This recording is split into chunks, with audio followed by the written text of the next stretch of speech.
जय माता दी फ्रेंड्स, होली की प्यारी दुनिया में आप लोगों का स्वागत है। और आप लोगों को नवरात्रे कैसे जा रहे हैं। इस समय दोस्तों मेरी तबीयत ठीक ना होने के कारण मैं अपना वॉइस ओवर नहीं कर पाती हूँ, लेकिन मैं आपको पूजा विधि और कहानी ज़रूर बताऊँगी। सो फ्रेंड्स, प्लीज़ आप लोग एंजॉय करिए और माता रानी के दर्शन करिए और बताइएगा कि माता दुर्गा के दर्शन आप लोगों को कैसे लगे और नवरात्रे आप लोगों को कैसे गए। ओके दोस्तों, बाय बाय। प्राचीन काल में मनोहर नगर में पीठत नाम का एक ब्राह्मण रहा करता था। वह माता भगवती दुर्गा का बहुत बड़ा भक्त था। उसकी एक बहुत ही सुंदर कन्या थी जो संपूर्ण सद्गुणों से युक्त थी। उस कन्या का नाम सुमति था और वह अपनी सहेलियों के साथ क्रीड़ा करती हुई इस प्रकार बढ़ने लगी जैसे कि चंद्रमा की कली बढ़ती है।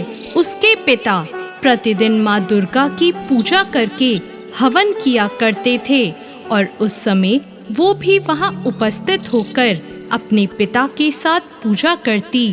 एक दिन सुमति अपनी सहेलियों के साथ खेल में लग गई और भगवती के पूजन में उपस्थित नहीं हो पाई। उसके पिता को अपनी पुत्री की ऐसी असावधानी देखकर बहुत क्रोध आया और उन्होंने अपनी पुत्री से कहा, अरे दुष्ट पुत्री, आज तूने भगवती का पूजन नहीं किया। इस कारण मैं किसी कुष्ठ रोगी या दरिद्र के साथ तेरा विवाह करूंगा।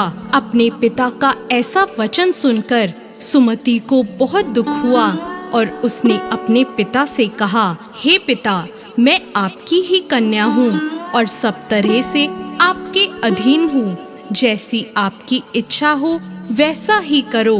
आप चाहे मेरा विवाह किसी से भी कर दो, पर होगा वही जो मेरे भाग्य में लिखा है। मेरा अटल विश्वास है कि हम जैसा कर्म करते हैं हमें उसी के अनुसार फल मिलता है, क्योंकि कर्म करना मनुष्य के अधीन है और फल देना ईश्वर के अधीन है। अपनी कन्या के इस प्रकार के वचन सुनकर ब्राह्मण ने गुस्से में अपनी कन्या का विवाह एक कुष्ठ रोगी के साथ कर दिया और बहुत क्रोधित होकर अपनी पुत्री से कहने लगा, हे पुत्री, अपने कर्म का फल भोगो और देखते हैं तुम अपने भाग्य के भरोसे रहकर क्या कर पाती हो। पिता के ऐसे कड़वे वचन सुनकर सुमति के मन में विचार आने लगा कि मेरा बहुत दुर्भाग्य है कि मुझे ऐसा पति मिला।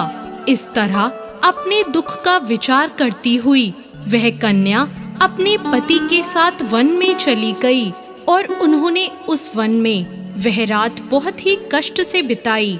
उस गरीब बालिका की ऐसी दशा देखकर माता भगवती उसके पूर्व पुण्य कर्मों के प्रभाव से प्रकट हो गई और उन्होंने सुमति से कहा, मैं तुझसे बहुत प्रसन्न हूँ।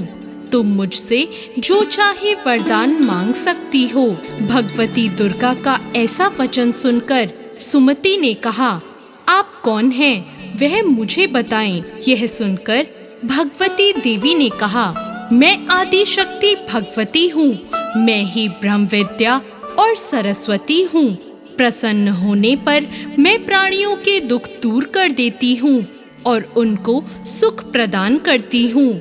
मैं तुझ पर तेरे पूर्व जन्मों के पुण्य के प्रभाव से प्रसन्न हूँ। तुम्हारे पूर्व जन्म में तुम एक भील की पत्नी थी और बहुत ही पवित्र औरत थी। एक दिन तेरे पति निषाद ने चोरी की। चोरी करने के कारण तुम दोनों को सिपाहियों ने पकड़ लिया और ले जाकर जेल खाने में कैद कर दिया। उन लोगों ने तुमको और तुम्हारे पति को भोजन भी नहीं दिया। इस प्रकार नवरात्रि के दिनों में तुमने ना तो कुछ खाया और ना ही जल पिया। इस प्रकार 9 दिनों तक नवरात्र का व्रत हो गया। हे ब्राह्मणी, उन दिनों में जो व्रत हुआ, इस व्रत के प्रभाव से प्रसन्न होकर मैं तुम्हें मनवांछित वर देती हूँ। तुम्हारी जो इच्छा हो मांग लो। इस प्रकार माता दुर्गा के वचन सुनकर सुमति ने कहा, अगर आप मुझ पर प्रसन्न हैं तो हे दुर्गे, मैं आपको प्रणाम करती हूँ। अगर आप मुझ पर प्रसन्न हैं तो कृपा करके मेरे पति का कोढ़ दूर कर दीजिए। देवी ने कहा, उन दिनों जो व्रत तुमने किया था, उस व्रत का एक दिन का पुण्य पति का कोढ़ दूर करने के लिए अर्पण कर दो। उस पुण्य के प्रभाव से तेरे पति का कोढ़ दूर हो जाएगा। इस प्रकार के वचन सुनकर सुमति बहुत प्रसन्न हुई और उसका पति निरोग होकर बहुत ही सुंदर और कांतिवान हो गया। वह ब्राह्मणी पति की ऐसी काया देखकर देवी की स्तुति करने लगी और कहने लगी, आप दूसरों की दुर्गति को दूर करने वाली, तीनों लोगों का संताप हरने वाली, समस्त दुखों को दूर करने वाली, रोगी मनुष्य को निरोग करने वाली, प्रसन्न होकर मनवांछित फल देने वाली और दुष्टों का नाश करने वाली जगत की माता हो। मुझ निरपराध अबला को मेरे पिता ने एक कुष्ठी मनुष्य के साथ विवाह कर घर से निकाल दिया। पिता के तिरस्कार से मैं वन में घूम रही हूँ और अब आपने मेरा उद्धार किया है। हे देवी, मैं आपको प्रणाम करती हूँ, आप मेरी रक्षा करना। सुमति की ऐसी स्तुति सुनकर देवी बहुत प्रसन्न हुई और उन्होंने उसको अति बुद्धिमान, धनवान, कीर्तिवान और जितेंद्रिय पुत्र शीघ्र उत्पन्न होगा ऐसा वर दिया।